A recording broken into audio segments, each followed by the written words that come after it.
Pada hari ini kami dari Kejaksaan Negeri Jakarta Barat akan menyampaikan rilis atas kegiatan penyidikan pada seksi tindak pidana khusus.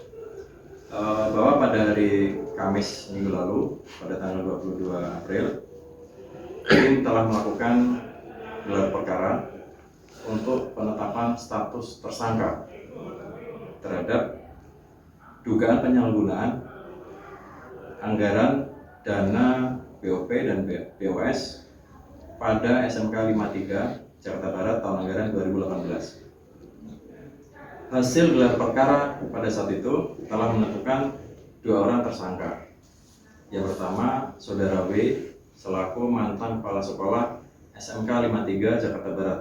Yang kedua, Saudara MF, staf Sudin pada Jakarta Barat 1. Kami sampaikan dana BOS dan dana BOP yang menjadi kewenangan SMK 53 pada tahun 2018 adalah sebesar untuk dana BOS senilai 1,3 miliar, untuk dana BOP senilai 6,5 miliar lebih. Modus yang digunakan oleh Saudara W dan Saudara MF adalah bahwa Saudara W selaku pengguna anggaran, dalam hal ini adalah sebagai kepala sekolah SMK 53, dalam penggunaan aplikasi Siap BOS dan Siap BOP telah diberi kewenangan untuk mengelola atau memegang password dalam hal untuk mencairkan token dalam rangka pencairan dana BOS dan BOP.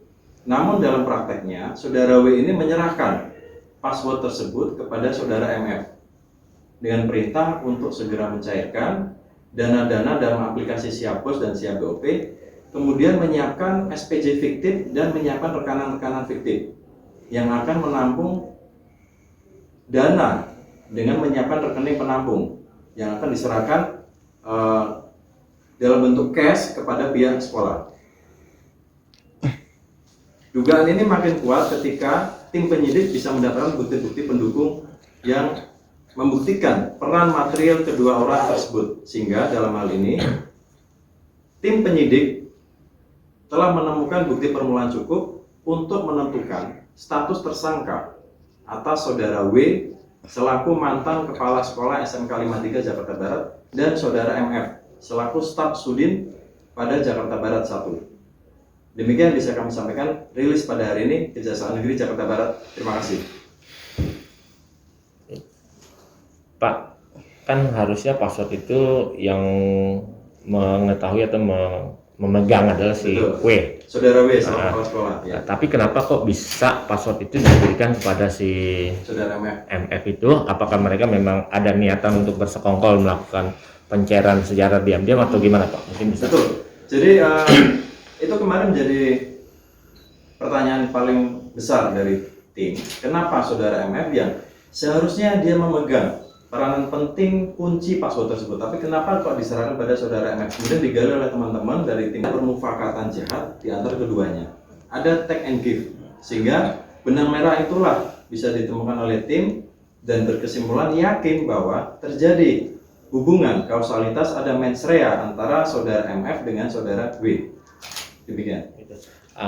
Dari pencairan dana yang ada, MF itu mendapat fee atau mendapat bagian berapa dari si Saudara W?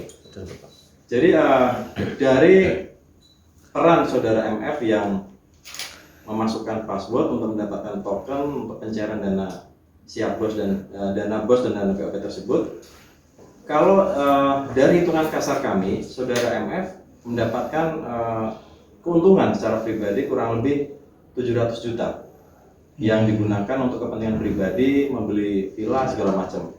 Dan itu sudah diakui Saudara MF. Kalau untuk Saudara W, atas kebijakan dia yang memberikan akses password dan token kepada Saudara MF, kemudian minta untuk mencairkan secara cash dana dalam BOS dan BOP tersebut, kebijakan Saudara W kemudian uang-uang tersebut digunakan untuk keperluan sekolah yang tidak sesuai dengan nomenklaturnya. Salah satunya untuk menambah tunjangan kinerja guru-guru yang tentunya itu sudah menyalahi ketentuan peraturan gubernur. itu semua atas kewenangan inisiatif daripada saudara W menggunakan dana-dana dalam aplikasi Siap Bos dan Siap BOP. Apakah ada digunakan juga untuk memperkaya diri sendiri dari UI sendiri, Pak? Ada. Kalau hitungan dari teman-teman tim penyidik, ada keuntungan secara pribadi yang dinikmati saudara W, yaitu sekitar tunjangan setiap bulannya dia menerima 15 juta. Selain itu tentunya ada keuntungan yang dinikmati oleh pihak lain. Karena kita melihat dari penerapan unsur tidak pidana korupsi kan tidak hanya keuntungan pribadi, tapi akibat perbuatan dia tentunya memperkaya daripada orang lain. Oke. Pak, satu lagi Pak, MF ini kan staf dari Sudin Pendidikan Pak. Iya. Dan ini dia melakukan atau ditemukan kecurangan di Satu SMK sekolah. 53. Ada Apakah ada kemungkinan terjadi di sekolah-sekolah lainnya Pak? Nah itu kemarin dari hasil pengembangan dari teman-teman tim penyidik, kemungkinan besar modus ini diterapkan di sekolah-sekolah yang lain. Kemungkinan besar, terutama di SMK, karena saudara MF ini sempat mengumpulkan seluruh bendara operator-operator aplikasi Siap Bos dan Siap BOP. Kita menduga modus ini diterapkan di sekolah-sekolah yang lain juga. Ini masih didalami lagi Pak? Iya, masih kita dalami dan kemungkinan tidak menutup kemungkinan ada pengembangan penambahan jumlah tersangka nanti ke depannya. Pasal yang dikenakan Pak? Sementara ini pasal 2 dan pasal 3 Undang-Undang Tipikor.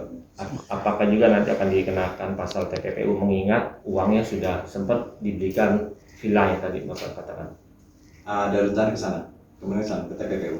Siap. Hai Pak, kedua tersangka sekarang ada di mana? Posisi untuk dua tersangka belum dilakukan penahanan. Belum dilakukan penahanan. Jadi kemarin secara untuk pengumpulan bukti-bukti kita dari bukti permulaan kita sudah meyakini tentang peran material kedua tersangka. Tapi untuk tindakan upaya penahanan kita belum melakukan tindakan itu karena kita masih menunggu hasil LAP BPK. Kalau LAP sudah kita terima, segera kita melakukan tindakan penahanan.